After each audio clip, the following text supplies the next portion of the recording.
Bienvenue à tous dans ce nouvel épisode de Planète Ingé, la première émission qui donne enfin la parole aux ingénieurs dans le brouhaha des médias pour vous permettre de comprendre l'actualité tech et ses enjeux grâce à ceux qui innovent, agissent et font bouger les lignes au cœur de notre société.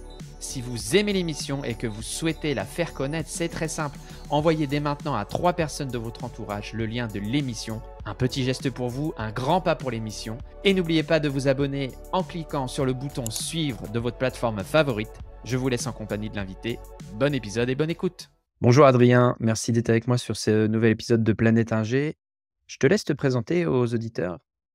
Bonjour Mathieu, merci de me recevoir. Adrien Gombert, j'ai un petit bagage dans l'expérience du minage de Bitcoin en particulier, avec une société qui s'appelle Gwensas, créée en 2017, spécialisée dans la mise en service d'ASIC, à l'époque des machines de type Antwiner F9 et avec des petites évolutions au fil du temps que je pourrais vous présenter dans cette interview.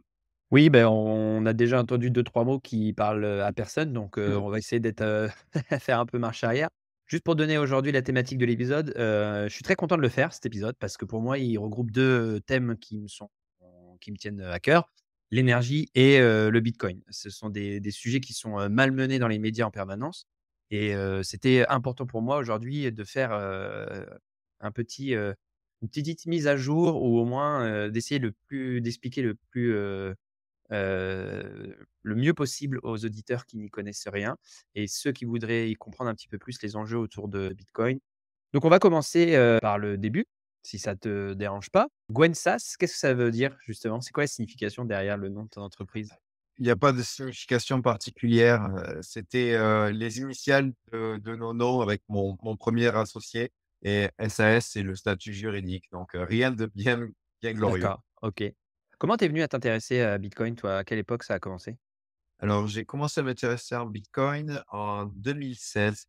Il y a 2 façons de s'intéresser à Bitcoin. C'est soit on arrive par la démarche idéologique, soit on arrive par la démarche financière. Bon, je dois avouer que j'ai pas fait la démarche la plus glorieuse et c'était vraiment, par recherche de revenus que je me suis intéressé au système. Toi, tu es rentré un peu comme, allez, je sais pas, je connais pas le pourcentage de gens qui rentrent, mais dans une optique, surtout les Européens, je pense, dans une optique de faire, de croire en une croissance rapide et de faire beaucoup d'argent, ce qui est plus vraiment le cas d'ailleurs. Est-ce qu'aujourd'hui, c'est toujours une valeur qui va subir des grandes fluctuations ou on va vers plutôt un cap à un moment donné de On le voit aujourd'hui, les cours du bitcoin continuent de bouger, mais ils varient moins que le SP500 par exemple. Donc c'est bien évidemment un actif qui est volatile, mais qui tend de plus en plus à se stabiliser.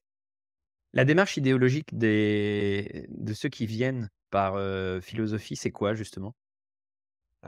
Bitcoin apporte la souveraineté, de la monnaie aux personnes qui l'utilisent et ça, c'est quand même quelque chose qui est très important, surtout maintenant, surtout dans un contexte d'hyperinflation et de perte du pouvoir d'achat. Donc c'est des choses qui permettent, un petit peu de redonner un peu de liberté au peuple. Nous, en France, on est relativement tranquille, dans le sens où, nos comptes ne se retrouvent pas bloqués du jour au lendemain. On peut envoyer des actifs, assez facilement et sans frais, mais ce n'est pas vrai pour tout le monde. Presque 40 du monde est débancarisé. Donc pour eux, c'est très, très dur et il leur faut un système monétaire qui soit fiable et Bitcoin, juste avec un téléphone portable, on peut utiliser ce système. OK, c'est très clair. Juste pour, les auditeurs qui nous écoutent, le but, c'est pas de refaire, hein, l'histoire de Bien Bitcoin. Il y a sûr. beaucoup de documentation, beaucoup de choses sur YouTube pour aller voir et on essaye quand même de donner quelques basiques de compréhension. Donc aujourd'hui, pour faire le lien avec la thématique de l'énergie, comment fonctionne Bitcoin? Comment on crée du Bitcoin et comment se font les échanges? Comment sont sécurisés les échanges? Enfin, toi, essayer de ramener ça un petit peu Ouais, sur le principe, de tout à fonctionnement. fait. Alors, toute la force de Bitcoin, c'est sa sécurité. Et pour sécuriser le réseau, on a la preuve de travail. Donc, souvent, on en entend parler proof of work or proof of stake. Donc, c'est deux concepts différents. Bitcoin est en proof of work, donc preuve de travail. Preuve de travail, ça veut dire quoi? Ça veut dire que pour sécuriser le réseau, il va falloir faire un travail. C'est ça qui va donner la fiabilité du réseau. Et pour Bitcoin, le travail, ça va être une opération un petit peu technique qui s'appelle du H256. Donc, voilà, c'est une opération cryptographique. Euh, et pour réaliser ces opérations, on va utiliser des machines aujourd'hui dédiées qui sont extrêmement énergivores. Et donc, c'est en fait devenu un système où on convertit de l'énergie en bitcoin, pour simplifier. D'accord, OK. Donc l'idée, c'est qu'on fait tourner des ordinateurs, c'est ça? Qui font des calculs? Qu'est-ce qu'ils font d'ailleurs? Ils calculent quoi? Il y a quoi? C'est quoi l'objectif derrière? Alors, le calcul, donc, c'est une seule et même opération qui s'appelle du SHA-256. C'est une clé de hachage. On l'utilise aussi pour la sécurisation réseau.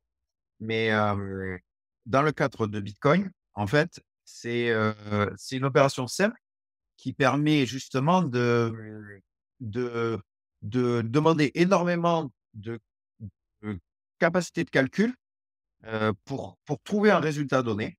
Donc ça, c'est le principe de Satoshi Nakamoto. Et par contre, une fois que le résultat est trouvé, il est extrêmement simple à vérifier. On peut comparer ça à une grille de Sudoku, très, très compliquée à réaliser, mais par contre extrêmement simple à vérifier qu'elle est correctement réalisée. Et c'est exactement comme ça que le réseau Bitcoin fonctionne. En quoi c'est compliqué à réaliser ce calcul? Alors, le calcul en lui-même est simple, mais la probabilité de trouver une solution cryptographique est assez complexe. En fait, on va faire plusieurs opérations de SHA-256 et il faut que la résultante de ces opérations-là soit inférieure à une valeur donnée. Et cette valeur, donc c'est ce qu'on appelle la difficulté, c'est une valeur qui s'ajuste continuellement par le réseau pour permettre que le réseau Bitcoin trouve un bloc, donc résolve ce calcul toutes les 10 minutes. Donc voilà, toute cette mécanique-là va bouger en même temps et, et le résultat final va être trouvé que par une seule machine et toutes les autres machines pourront vérifier quasiment instantanément que ce qu'elle a trouvé est bon. Et quand c'est à ce moment où tu trouves le résultat que tu récupères un bitcoin, c'est ça? Tout à fait. Alors, c'est pas tout à fait un bitcoin. Quand on trouve le résultat, on gagne ce qu'on appelle le bloc. C'est le bloc reward, le gain de bloc. Donc, dans un bloc, on va avoir une quantité donnée de bitcoin. Au tout début, le réseau Bitcoin donnait 50 bitcoins par bloc. Mais on a un nouveau principe, enfin un principe qui s'appelle le halving. Donc, la rémunération par bloc, donc le nombre de bitcoins qu'on va trouver dans un bloc, est divisé par 2 tous les 4 ans. C'est ce qui fait que, au bout de 4 ans, on est passé à 25 bitcoins, puis 12 et demi. Aujourd'hui, on est à 6,25 bitcoins. D'accord, donc il faut de plus en plus de, calculs, d'énergie pour, trouver pour miner un bitcoin. C'est pas tout à fait comme ça qu'il faut le voir. En fait, OK. le principe est assez inversé. Hem, le réseau, il va donner un bloc toutes les 10 minutes, quoi qu'il arrive. Qui est une seule machine, qui est 1 milliard de machines, il y a qu'une seule machine qui va gagner. Le réseau, lui, va juste s'ajuster au nombre de machines pour faire en sorte qu'un bloc soit trouvé toutes les 10 minutes. C'est un peu comme au loto. Si une seule personne joue, elle mettra des millions d'années à trouver. Alors que s'il y a des millions de personnes qui jouent, la chance de trouver est beaucoup plus importante. Donc là, c'est exactement pareil. Toutes les machines se mettent en concurrence et le réseau ajuste la difficulté au nombre de machines en concurrence. Par contre, ce qu'il faut savoir, c'est que, par exemple, il y a 4 ans de ça, la somme totale de hachage, donc l'unité de calcul de ces machines était de tout le réseau Bitcoin était inférieur à une seule machine d'aujourd'hui. D'accord. Oui, ce que j'allais dire en termes de performance en gé en au niveau, technologique, on est de plus en plus performant sur la Tout à fait. capacité de calcul, sur ces choses-là. Ça va jouer dans le futur sur, Tout à fait. En fait, au tout début, il y avait tellement peu de personnes qu'on pouvait miner avec, un ordinateur, avec, juste le CPU d'un ordinateur. Après, on est passé sur les cartes graphiques et maintenant, c'est des ASIC, donc c'est des circuits intégrés dédiés à ce type de calcul, donc qui sont beaucoup plus performants, mais qui ne peuvent faire qu'une seule chose, qui sont utilisés. Et donc, l'évolution technologique aujourd'hui, vu que c'est déjà des puces qui sont réglées pour faire que ça, c'est de réduire la finesse de gravure. Tout comme Intel réduit sa finesse de gravure, AMD. En réduisant la finesse de gravure, on va permettre de créer plus d'opérations avec une consommation moindre. d'accord, OK. Bon, j'espère qu'on n'a pas été trop, technique, mais je pense que c'était important de rappeler un petit peu le principe de fonctionnement. J'ai oublié des choses, importantes de mentionner ou Hem, il y a une chose importante, c'est que, on a aussi dans ces bitcoins trouvés sur le bloc, les frais de transaction. Et donc la personne qui va fouiller le bloc, va aussi récupérer les frais de transaction. Puisque comme on l'a vu, le nombre de bitcoins, diminue, mais par contre, l'utilisation et l'adoption de bitcoin augmente, ce qui fait que les revenus s'équilibrent au fil du temps. Et les 21 millions de bitcoins qui seront, minés à la fin, donc en l'an 2160, aujourd'hui, il faut comprendre qu'il y a déjà un peu plus de 18 millions de bitcoins. Parce que justement, avec cette décroissance exponentielle, la grande majorité de bitcoin a déjà été extrait. Et c'est ça aussi qui stabilise son prix. alors là, avant encore de revenir au sujet de l'énergie, j'ai quand même 2 petites questions à te poser. Qu'est-ce qui en dehors de la preuve de travail et proof of stake, en dehors de ça, qu'est-ce qui différencie, selon toi, Bitcoin des autres cryptomonnaies, des milliers de cryptomonnaies qui existent aujourd'hui? Qu'est-ce qui différencie? Qu'est-ce qui fait que c'est quelque chose qui, selon toi, va durer dans le temps? Et la deuxième question, 2160, ça paraît très, très loin avec plein de choses, d'événements potentiellement qui pourraient venir influencer, la technologie ou même, le fonctionnement du réseau, toutes ces choses-là. En quoi, Bitcoin serait, résilient par rapport à toutes ces choses-là justement? Ah, mmh, Bitcoin est résilient, ça c'est par le passé. On voit, qu'il y a eu plusieurs chutes très importantes et Bitcoin s'est toujours relevé. On compte plus le nombre de fois où on voit dans les médias: «Ça y est, Bitcoin est mort». Hem, mais qu'est-ce qui le différencie vraiment des autres cryptomonnaies? Déjà, il faut savoir que c'est pas la première crypto-monnaie.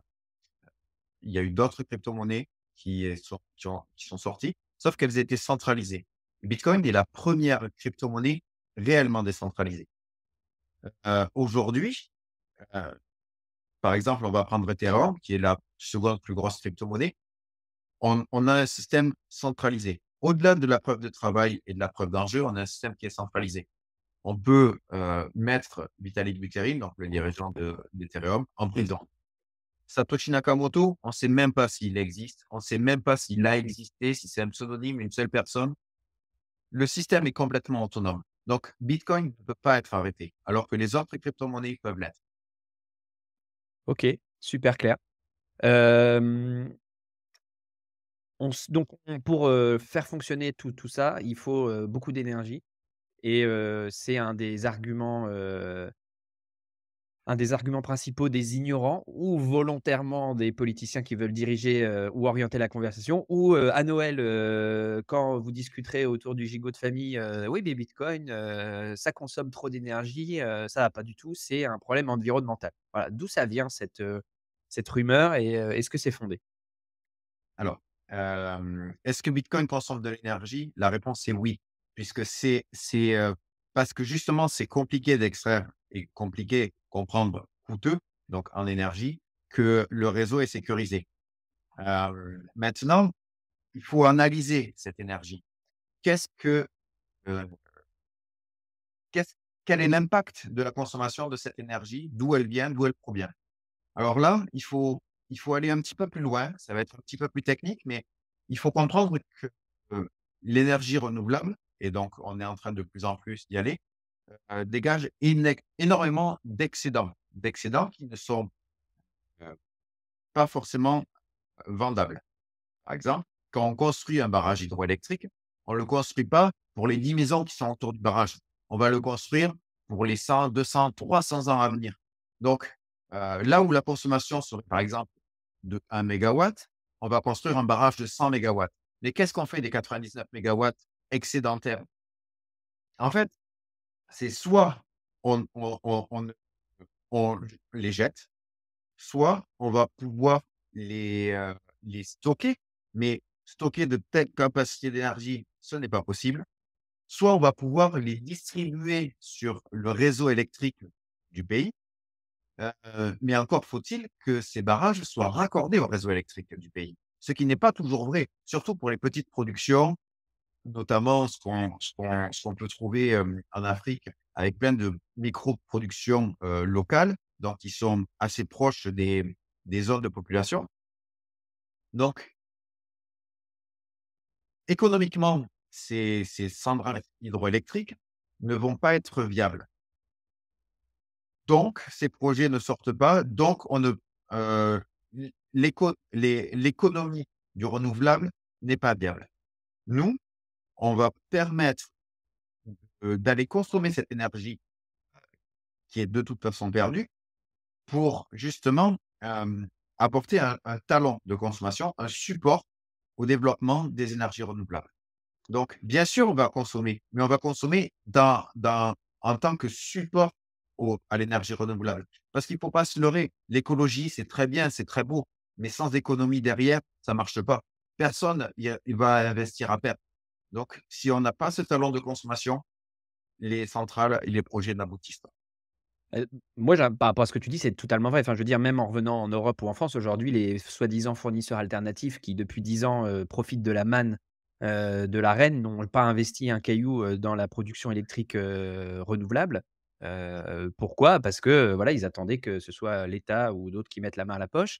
Même aujourd'hui, les constructions de nouvelles centrales, nucléaires, aujourd'hui, les investisseurs privés ne veulent pas mettre la main à la poche, c'est trop lourd. Ils veulent que les États, viennent, supporter ça et donc les énergies renouvelables, comme tu disais, une quantité d'énergie, par définition fluctuante, donc pas souvent disponible, quand on en a vraiment besoin. Qu'est-ce qu'on fait de cette énergie-là, justement? Aujourd'hui, bah, on met les productions en carafe ou on croise les doigts pour éventuellement qu'il y ait des capacités de stockage, futures, qui puissent, venir, mais on n'y croit pas trop. Moi, j'ai une question, je reviens par exemple, ce que tu disais et on va essayer de réexpliquer un petit peu ce concept, d'économie vertueuse, dans les pays, en développement.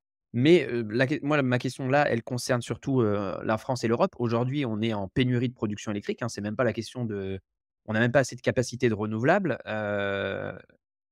on cherche la sobriété puisqu'on veut, décarboner donc augmenter, l'électrification de la société.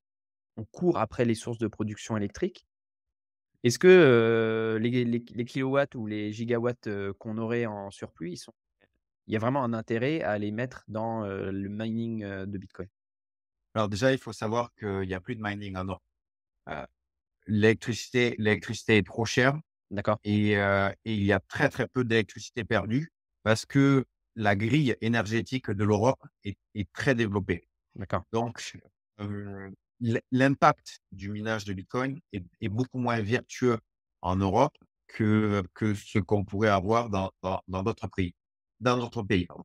Mais néanmoins, le le minage, a quand même du sens.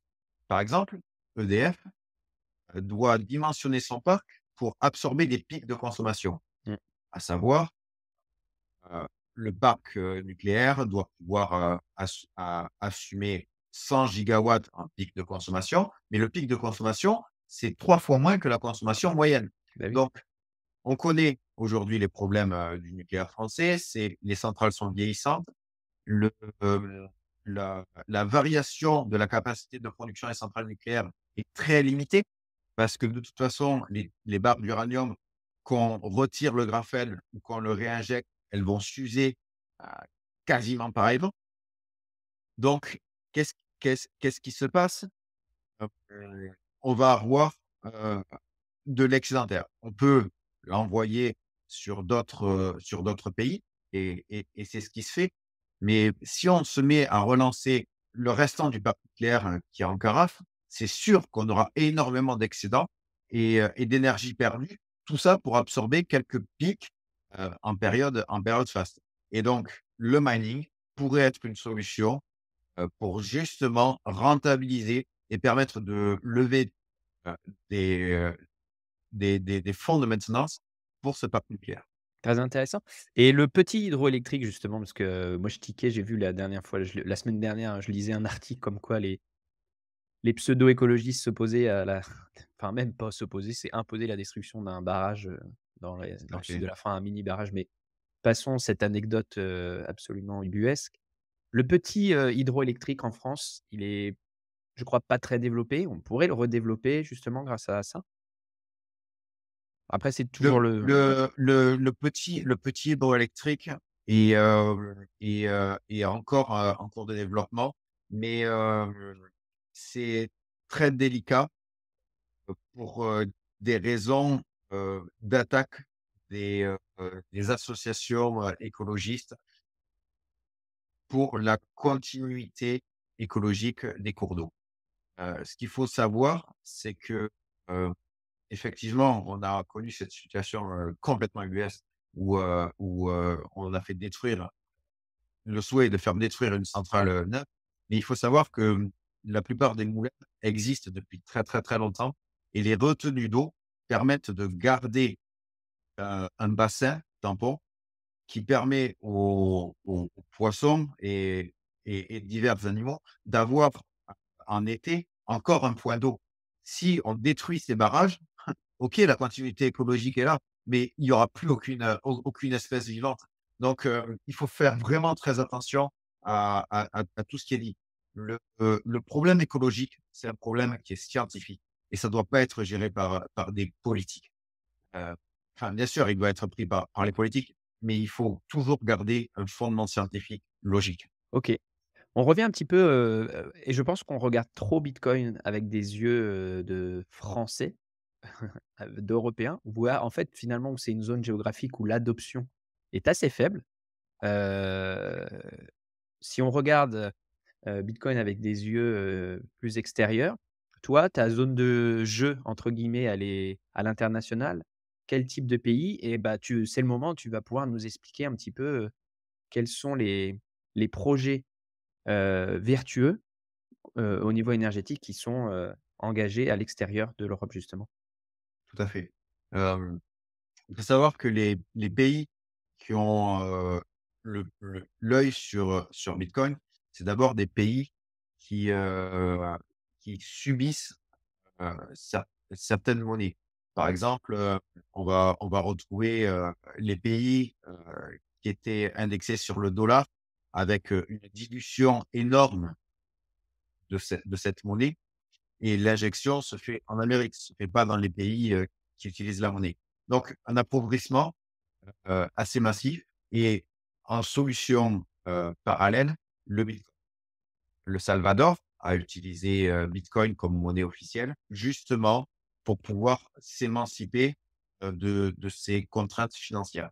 Nous alors là, on parle de l'utilisation du réseau Bitcoin, mais il y a aussi son autre pendant, c'est l'utilisation du mining de Bitcoin pour aller, gommer des excédents énergétiques.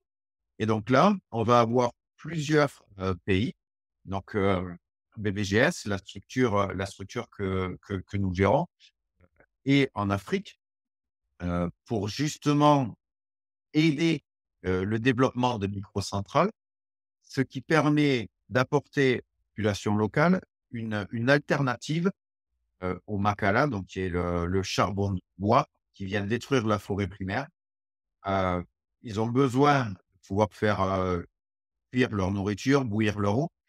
Heu, Là, en apportant des microcentrales, en apportant l'électricité à ces populations-là, on crée de l'emploi puisque sans électricité, aucune industrie n'est possible, ou quasiment. On crée de l'emploi, on protège la forêt primaire, on aide les populations, on injecte de l'économie, on apaise les tensions liées à la pauvreté. Donc, c'est des choses qui vont être extrêmement vertueuses. On a aussi une autre utilisation de Bitcoin, par exemple à Oman aujourd'hui, où on vient consommer du flare gaz. Donc, le flare gaz, c'est des gaz issus des puits de pétrole. Mmh. Donc, le pétrole existe. C'est un fait. Aujourd'hui, la plupart des voitures roulent avec du pétrole. C'est peut-être pas l'idéal, mais en tout cas, c'est un fait et ça va pas bouger du jour au lendemain. Donc ces puits de pétrole, qu'est-ce qui se passe? Hem, Pas tous les puits, mais une partie non négligeable dégagent du gaz. Ce gaz, il est extrêmement nocif pour la planète. Alors, on ne parle pas de CO2. Bien sûr, le CO2, c'est l'indicateur carbone que tout le monde connaît, mais il y a des gaz qui sont beaucoup plus nocifs pour la planète, notamment le méthane. On en entend avec les agriculteurs, mais il y a plein d'autres gaz. Le fait donc pour pas rejeter ces gaz directement dans l'atmosphère, ils utilisent des torchères, donc ils viennent brûler ce gaz.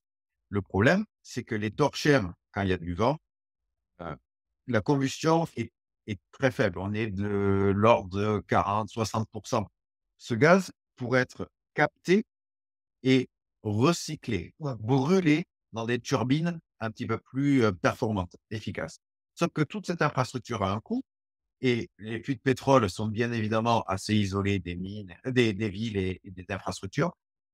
Donc, pareil, nous proposons de venir utiliser des agricoles, donc des turbines à gaz qui vont brûler ce gaz qui est impropre, beaucoup trop, impur, pour produire de l'électricité et avec cette électricité-là, nous allons miner du bitcoin.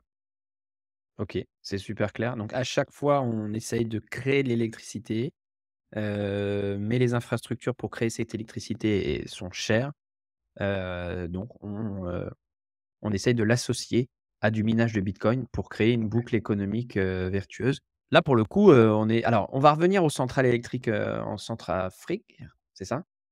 Parce que là, ce qui se passe à Oman, le matériel, ça doit être enfin, le prix et la maintenance. Enfin, moi, j'ai travaillé, pour Siemens, donc je connais un petit peu les tenants et les aboutissants des machines tournantes, on est quand même sur des gros, gros budgets, là. Oui. Et même avec ça, on arrive, à créer, assez d'électricité ou enfin, tout du moins, Bitcoin arrive à être, économiquement, même avec le niveau actuel, Les, alors, faut savoir que malheureusement, pas tous les pétroliers, mais une partie des pétroliers, paient des amendes quand oui, ils utilisent des torchères. Donc, l'un dans l'autre, ce qui n'est pas payé peut être aussi être utilisé pour aider dans les infrastructures. Et aujourd'hui, les agricos se louent. Donc, on arrive en fait d'accord.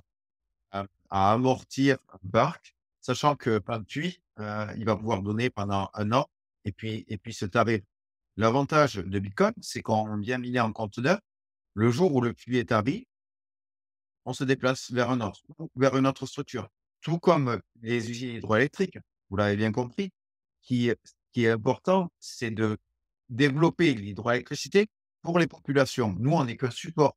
Donc, le jour où les populations se connectent et utilisent l'énergie de la centrale, nous, on s'efface. C'est mécanique et c'est logique parce que les populations vont payer l'électricité plus cher que nous. Notre avantage, évidemment, dans toutes ces démarches d'aller chercher l'électricité pas chère, de l'électricité perdue, pardon, c'est qu'elle est aussi pas chère. Mmh. Je comprends. Comment ça se passe concrètement, un projet, donc en Centrafrique c'est souvent des projets hydroélectriques? Oui. Tu dis vous venez avec, les capacités de production électrique ou, Non. vas-y explique-nous un petit peu le OK. Il y a plusieurs organisations, qui peuvent créer des centrales hydroélectriques. Là, notre plus vertueux projet, c'est dans le parc des Virunga, donc un parc classé au patrimoine mondial de l'UNESCO, qui qui est là pour protéger aussi les gorilles des montagnes. Donc, les subventions pour ces centrales sont payées par, en partie, bien sûr, la France, la Belgique, l'Union européenne, par aussi des associations et des fondations comme Warren Buffett, Leonardo DiCaprio, qui sont sensibles un petit peu à l'écologie réelle et pas juste politique. Et donc, ces, euh, ces centrales-là vont, vont presque être à but humanitaire plus qu'autre chose. Mais encore une fois, ce qui compte aussi dans un projet, malheureusement, et c'est le monde dans lequel on vit, c'est l'économie. Donc, nous, on est un petit plus dans ce projet. D'accord. Mais du coup, techniquement, concrètement, qu'est-ce que vous Techniquement, oui, explique-nous un petit peu. techniquement, euh, soit on vient s'implanter sur un projet qui existe. On a des rabatteurs, on commence à être connus dans les médias. Donc, des gens viennent nous présenter leurs besoins, donc venir consommer leur énergie excédentaire. Nous, on leur fait une offre. On leur dit: «Voilà, on n'a pas besoin de réseau, électrique, ça. On vient, on construit nos conteneurs chez vous. On vient se raccorder directement sur une cellule de la centrale qui va être disponible. Mmh. Il faut juste internet et le système se met en marche». Ça, c'est l'option A sur un réseau existant. L'option B, c'est de dire: «Attention, on peut améliorer votre business plan et votre prévisionnel sur la construction d'une centrale. En début de conception de projet, vous intégrez la part mining justement pour ce talon de consommation. Et donc, des projets qui économiquement n'étaient pas viables, même si éthiquement ils étaient beaux, deviennent maintenant possibles. C'est une belle punchline, je trouve, non? Tu l'as gardée en tête? Économiquement, pas viable, même si humainement beau. C'est quelque chose comme ça. On la ressortira, ce sera l'extrait du podcast. On peut dire ce qu'il y a dans le conteneur ou c'est secret de fabrication? Non, non, ce n'est pas un secret. On a des vidéos d'ailleurs, je vous encourage, à aller voir, le Twitter de la société. Un conteneur, c'est relativement faible, simple, pardon, excuse-moi. C'est relativement simple. On va avoir des étagères avec des ordinateurs qui vont être branchés sur des prises de courant et sur des prises réseau. D'accord. Derrière, on va avoir un système de filtration de l'air. Ça, c'est pour les solutions les plus courantes. On peut mettre en amont ce qu'on appelle des murs d'eau, curtain wall, qui permet d'abaisser la température.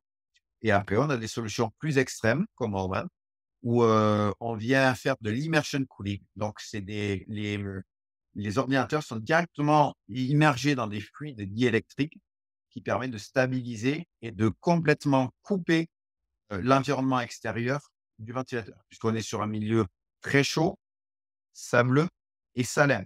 Donc là, il faut protéger les ordinateurs. OK. C'est pas trop, sujet à, c'est pas, enfin là, justement, on revient à la résilience, mais enfin la résilience des équipements justement, c'est pas trop, sujet aux aléas des techniques, enfin c'est pas trop fragile, c'est pas la maintenance de tout ça, elle se passe comment? C'est très intéressant comme question. Les ASIC sont relativement robustes et c'est surtout pour ça qu'on a décidé de ne pas partir sur des cartes graphiques, qui sont beaucoup plus fragiles et qui étaient aussi, très dépendantes d'Ethereum, qui est passé de Proof of Work à Proof of Stake. Donc il y a plusieurs raisons, mais les ASIC sont relativement fiables. Les pièces d'usure des ASIC, ce sont les ventilateurs. Hem, les ventilateurs, on en a des stocks. Le jour où un des ventilateurs tombe en panne, on a une alerte, on est monitoré en temps réel. Nos techniciens viennent et récupèrent la machine, ils changent le ventilateur, ils remettent en place la machine. Ces machines-là, effectivement, il faut, heu, connaissent des variations de température entre le jour et la nuit, par exemple. Donc à la longue, elles finissent évidemment par s'user et c'est là aussi où nos techniciens, nos ingénieurs viennent, peuvent ressouder des puces qui deviennent, endommagées et peuvent faire toute cette maintenance-là.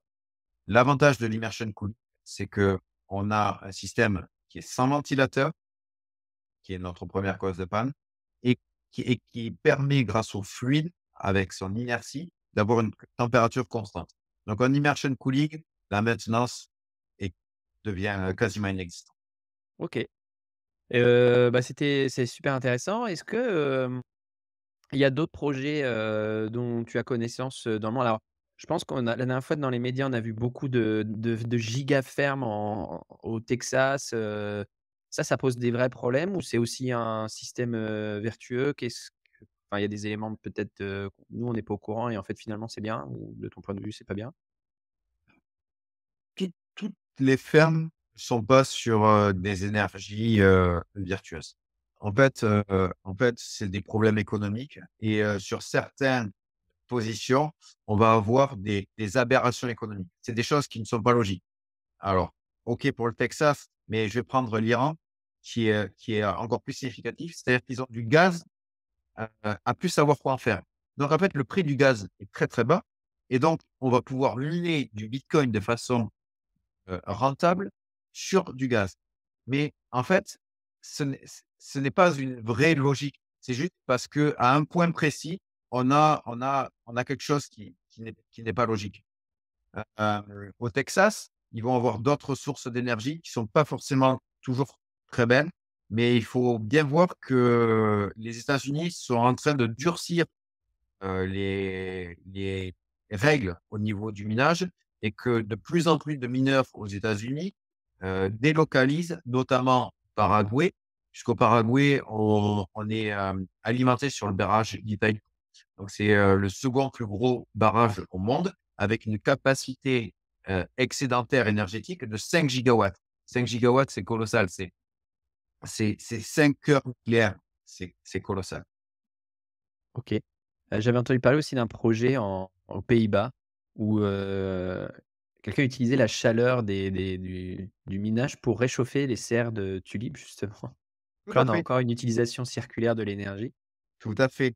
Alors, c'est vrai, c'est vrai et c'est des très bonnes utilisations. J'en ai pas parlé, mais nous aussi, nous sommes en train de mettre en place des solutions pour utiliser le minage non plus comme une fin, mais comme un entre-deux. Au Virunga, par exemple, nous utilisons la chaleur des, des conteneurs pour faire, sécher les fruits et faire du cuir de fruits qui sera ensuite vendu donc par Virunga pour, pour aider aux subventions, du parc. À Oman, on va encore plus loin. Nous allons Le site a une particularité, géologique, qui est, qu'à 3 kilomètres de la côte, on a 1 kilomètre de fosse profonde. Donc en fait, on va créer un tuyau qui va aller pomper l'eau au fond de cette fosse. L'eau est très fraîche. Elle est très pure, elle est très riche en nutriments parce que justement, c'est un no-fish land, où, c'est trop profond pour la plupart des poissons et donc cette eau-là, nous, on va la réchauffer un petit peu, forcément, c'est le but, mais elle va être réutilisée en économie circulaire. Elle va être utilisée pour la désalinisation. Il faut savoir qu'une eau pure vient beaucoup moins encrasser les membranes des désalinisateurs, donc consommer beaucoup moins d'énergie. Elle va être utilisée aussi pour de la pisciculture. Cette eau pure va permettre d'utiliser moins d'antibiotiques dans les piscines. Aujourd'hui, on a un peu le choix entre la peste et le choléra quand on achète du poisson. C'est du poisson d'élevage, mais qui est bourré d'antibiotiques, soit c'est du poisson sauvage, mais qui est bourré de métaux lourds et de microplastiques. Là, on va pouvoir vraiment avoir du poisson de qualité. Ça va être utilisé aussi pour tout ce qui est confection de médicaments. Voilà. Heu, beaucoup de choses sont possibles en sortie, de projets de ménage. Bon, bah, écoute, moi je sais pas, à t'écouter, je bois tes paroles, sans mauvais, jeu de mots. Je trouve que c'est absolument, voilà, fabuleux. Après ça parlera peut-être qu'aux ingés, j'en sais rien, mais, on va arriver au terme de l'émission justement, Adrien, merci beaucoup pour ta disponibilité. Si tu avais un message à faire passer aux politiques, aujourd'hui, heu, ou aux écologistes justement, ce serait quoi? Ça serait, de nous écouter parce que vraiment, on peut apporter un soutien à la crise énergétique, qui est actuellement présente et heu et on demande que ça. Si aujourd'hui on est resté en France, c'est parce qu'on veut vraiment aider, ce pays et l'Europe avec notre savoir-faire. Donc merci, écoutez-nous et laissez-nous vous aider. Super. On fera un épisode, tout autour des enjeux politiques et justement bancaires autour de Bitcoin. Donc, voilà, vous irez l'écouter. Ce sera pas avec Adrien. J'irai trouver un autre spécialiste quelque part. Je vous encourage aussi à aller écouter, l'épisode de la saison 1 avec Renaud Lifshitz où on parlait un petit peu de crypto-monnaie. C'était une bonne introduction au Bitcoin si vous voulez, hem, découvrir et comprendre un petit peu cet écosystème. Et puis, on est arrivé au bout. Donc, là, c'est l'instant promo de l'invité. Tu as 1 minute, pour ta promo perso, j'en sais rien, souhaiter de bonnes fêtes à tout le monde. Tu fais ce que tu veux, c'est ta minute. D'accord. Donc, on serait, ravis de pouvoir, accueillir, de nouveaux participants à cette aventure. Nous vendons les machines, nous gérons, les hébergements. Nous faisons des offres, clés en main. Donc hésitez pas à nous contacter, sur, contact@bbgsmining.com. Hem, nous, nous trouverons forcément un projet pour vous, pour, heu, pour vous permettre de participer à l'aventure. Super, vous trouverez tous les liens dans le descriptif de l'épisode. Merci beaucoup Adrien, bonne continuation à toi. Voilà, c'est la fin de cette interview passionnante. Si vous avez aimé, surtout partagez l'émission autour de vous, cliquez sur le petit pouce, abonnez-vous. Et en attendant une nouvelle aventure lundi prochain, n'oubliez pas de vous abonner à la newsletter, newsletter.planeteng.fr pour ne rien rater de l'aventure du podcast. À la semaine prochaine.